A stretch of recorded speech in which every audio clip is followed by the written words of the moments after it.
गुरुर्ब्रह्मा गुरुर्विष्णु गुरुर्देवो महेश्वरा गुरु साक्षात् परं ब्रह्म तस्मै श्री गुरुवे नमः।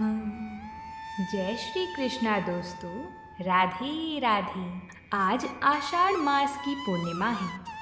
आज हम सभी गुरु पूर्णिमा के दिन सुनी जाने वाली कथाओं का श्रवण करेंगे। इन कथाओं को व्रत में और व्रत के अलावा भी सुना जाता है। अगर आप किसी कारणवश व्रत ना भी रख रहे हों तो इस कथा का श्रवण ज़रूर करें, क्योंकि ऐसा माना जाता है कि कथाओं के श्रवण मात्र से मनुष्य को पूरे व्रत का फल प्राप्त होता है। तो बोलिए भगवान श्री हरि की जय हो।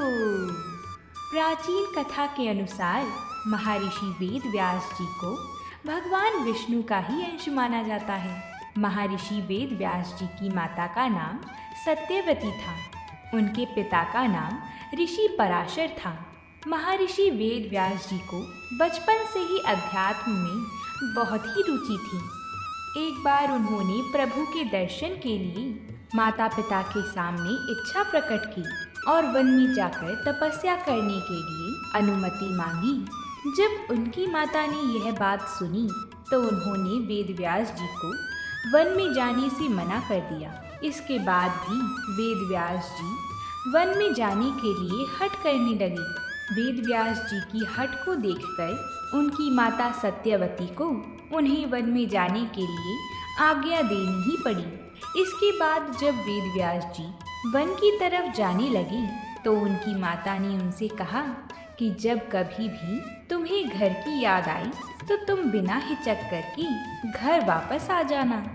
माता के इन वचनों को सुनकर वेद व्यास जी दोबारा से वन की ओर चल दिए। वन में पहुंचकर व्यास जी ने कठोर तपस्या की। निरंतर भगवान का ध्यान लगाने और कठोर तपस्या की वजह से महर्षि वेद व्यास जी को संस्कृत भाषा के ज्ञान के पश्चात इन्होंने वेद 18 महापुराणों और ब्रह्मा सूत्र की रचना की। आज के लोगों को वेदों के ज्ञान का श्रेय महर्षि वेद व्यास जी को ही जाता है। एक बार द्वापर युग में यशोदा मैया ने भगवान श्री कृष्ण से कहा, हे कन्हैया, तुम सारे संसार के उत्पन्न करता, पालनहारी और संहार करता हो। आज मुझे कोई ऐसा व्रत बताओ जिसको करने से मृत्यु लोक में भी स्त्रियों को विधवा होने का भय ना रहे, तथा यह व्रत सभी मनुष्यों की कामनाओं को पूर्ण करने वाला हो। तब भगवान श्री कृष्ण ने कहा, माता, तुमने अति सुंदर प्रश्न किया है। मैं तुम्हें ऐसे एक व्रत के बारे में विस्तार पूर्वक बताता हूँ।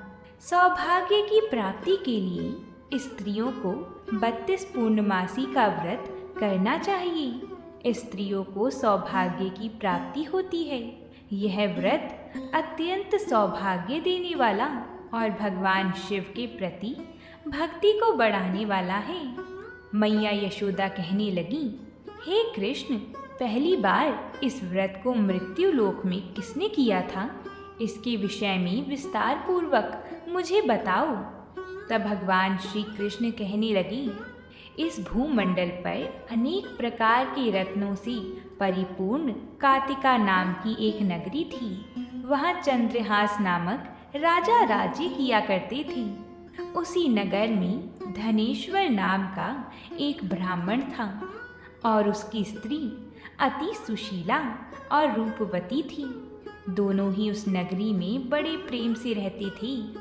घर में धन धान्य आदि की कोई कमी नहीं थी, परंतु उनको बहुत बड़ा दुख था कि उनकी कोई संतान नहीं है। एक समय एक बड़ा योगी उस नगरी में आया।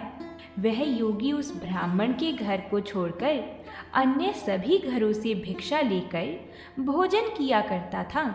वह रूपवती से कभी भिक्षा नहीं लेता था।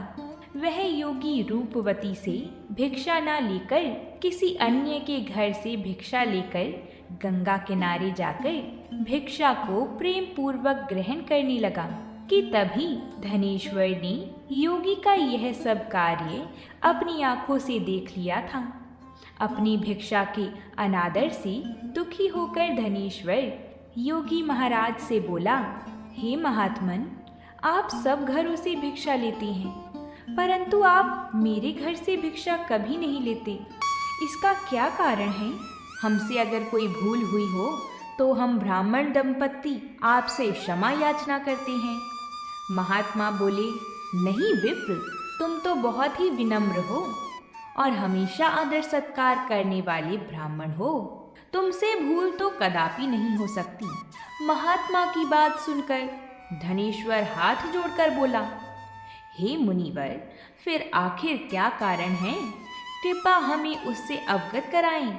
इस पर महात्मा बोले, हे विप्र, तुम्हारी कोई संतान नहीं है और जो दंपत्ति निसंतान हो उसके हाथ से भिक्षा लेना अधम या पापी के हाथ से भिक्षा ग्रहण करने के समान है।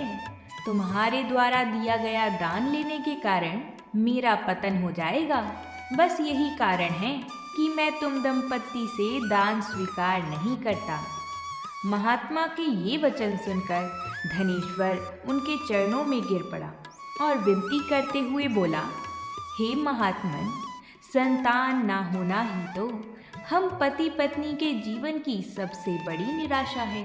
यदि संतान प्राप्ति का कोई उपाय हो तो बताने की कृपा करें मुनिवर। ब्राह्मण का दुख देखकर महात्मा बोले, हे विप्र, तुम्हारे इस कष्ट का एक निवारण अवश्य ही है। तुम 16 दिनों तक श्रद्धापूर्वक काली माता की पूजा करो। माँ प्रसन्न होंगी तो उनकी कृपा से अवश्य तुम्हें पुत्र रतन की प्राप्ति होगी। इतना सुनकर धनेश्वर बहुत खुश हुआ। आखिर कौन संतान की प्राप्ति पर खुश नहीं होता। उसने भाव में आकर महात्मा का आभार प्रकट किया और घर आकर पत्नी को सारी बात बताई। पति पत्नी को महात्मा के द्वारा बताए गए उपाय से आशा की एक किरण दिखाई दी और धनेश्वर माँ काली की उपासना के लिए वन चला गया। ब्राह्मण ने पूरे 16 दिनों तक काली माता की पूजा की और उपवास भी रखा। उसकी भक्ति को देखकर और विनती सुनकर माँ काली ब्राह्मण के सपने में आई और बोली, हे धनेश्वर, तुम निराश मत हो। मैं तुझे संतान के रूप में पुत्र रत्न की प्राप्ति का वरदान देती हूँ, लेकिन एक समस्या है कि 16 वर्ष की अल्प आयु में ही तेरे पुत्र की मृत्यु हो जाएगी। काली माता ने कहा, यदि तुम पति पत्नी विधि पूर्वक 32 पूर्णमासी का व्रत करोगे तो तुम्हारी संतान दीर्घ आयु हो सकती है। प्रातः काल जब तुम उठोगे तो तुम्हें यहाँ आम का एक वृक्ष दिखाई देगा। उस पेड़ से एक फल तोड़ना और ले जाकर अपनी पत्नी को खिला देना। शिव जी की कृपा से तुम्हारी पत्नी गर्भवती हो जाएगी। इतना कहकर माता अंतर ध्यान हो गई। प्रातः काल जब धनेश्वर उठा तो उसे आम का वृक्ष दिखा जिस पर बहुत ही सुंदर फल लगे थे। वो काली माता के कहे अनुसार फल तोड़ने के लिए वृक्ष पर चढ़ने लगा। उसने कई बार प्रयास किया लेकिन फिर भी फल तोड़ने में असफल रहा। तभी उसने विघ्नहर्ता श्री गणेश जी भगवान का सुमिरन किया और गणपति जी की कृपा से इस बार वो वृक्ष पर चढ़कर फल तोड़ ही लाया। धनेश्वर ने अपनी पत्नी को वो फल दिया जिसे खाकर वो कुछ समय बाद गर्भवती हो गई। दंपत्ति काली माता के निर्देशन अनुसार हर पूर्णिमा पर दीप जलाते रहती। कुछ दिन बाद भगवान शिव की कृपा हुई और ब्राह्मण की पत्नी ने एक सुंदर बेटे को जन्म दिया जिसका नाम उन्होंने देवीदास रखा। जब पुत्र 16 वर्ष का होने को हुआ तो माता पिता को चिंता होने लगी कि इस वर्ष उसकी मृत्यु निश्चित है। दंपत्ति ने देवीदास के मामा को बुलाया और कहा कि तुम इस देवीदास को विद्या अध्ययन के लिए काशी ले जाओ और 1 वर्ष बाद वापस ले आना।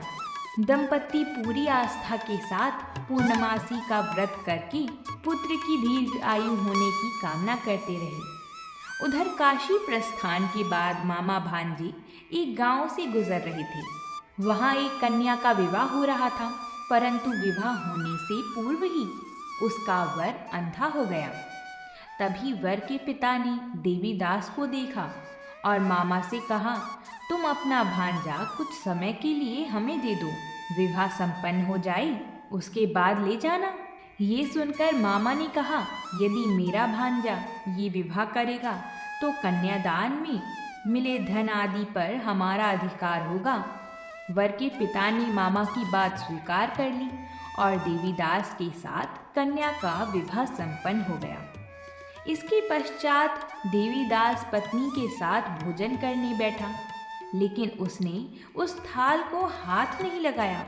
ये देखकर पत्नी बोली, स्वामी, आप भोजन क्यों नहीं कर रहे हैं?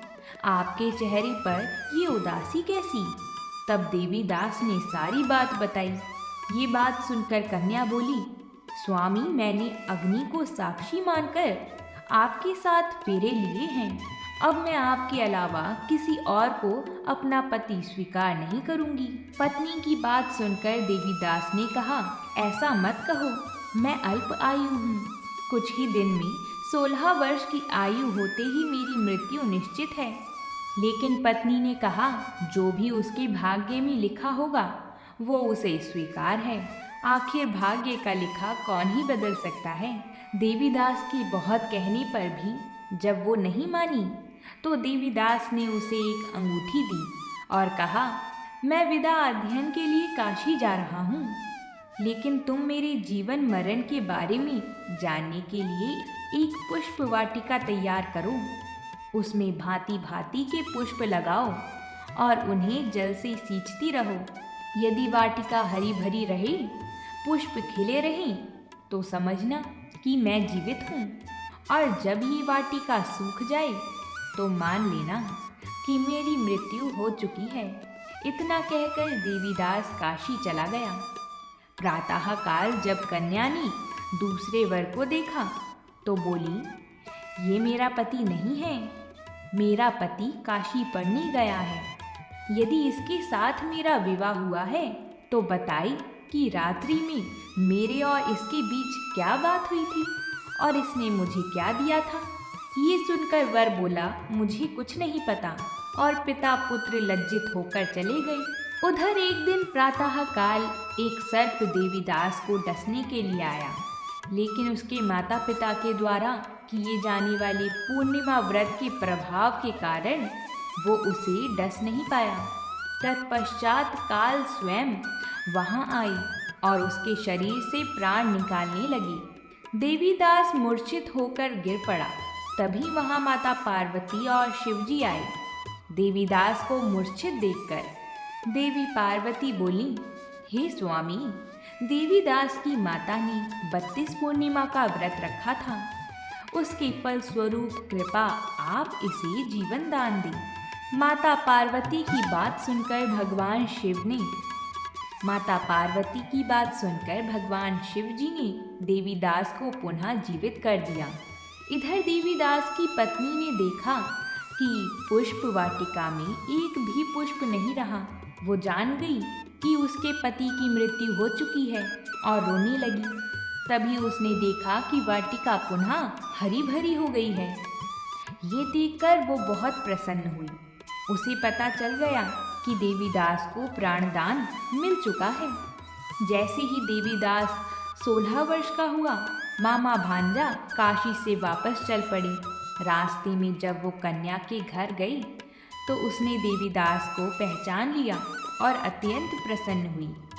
धनेश्वर और उसकी पत्नी भी पुत्र को जीवित पाकर हर्ष से भर गई। अपने पुत्र और पुत्रवधू के आने की खुशी में धनेश्वर ने बड़ा ही भारी उत्सव किया और ब्राह्मणों को दान दक्षिणा देकर प्रसन्न किया। भगवान श्री कृष्ण कहने लगे, इस प्रकार धनेश्वर 32 पूर्णमासियों के व्रत के प्रभाव से पुत्रवान हो गया। जो भी स्त्रियां 32 पूर्णमासी के व्रत को करती हैं, वह जन्म जन्मांतर में विधवा का दुख नहीं भोगती और सदैव सौभाग्यवती रहती हैं। तो बोलिए भगवान शिव शंकर की जय हो, भगवान श्री हरि की जय हो। तो ये थी गुरु पूर्णिमा की व्रत कथा। आप सभी को कथा पसंद आई हो तो वीडियो को लाइक ज़रूर करें। साथ ही में अपने परिवारजनों के साथ पूर्णिमा की व्रत कथा को शेयर ज़रूर करें और चैनल को लाइक एंड सब्सक्राइब करके हमारे साथ ऐसे ही जुड़े रहें। हम आप सभी के लिए रोज़ ऐसी ही कथाएं लाते रहते हैं और कल से तो सावन महीना शुरू हो रहा है, तो हम नित्य ही सावन मास महात्म्य की कथा और शिव पुराण का पाठ करेंगे। आप सभी लोग नित्य नियम से सावन मास महात्म्य की कथा को अवश्य ही सुनिएगा, जिससे भगवान शिव शंकर की कृपा सभी पर बनी रहेगी। तो बोलिए भगवान शिव शंकर की जय हो। श्री सद्गुरुदेव भगवान की जय हो।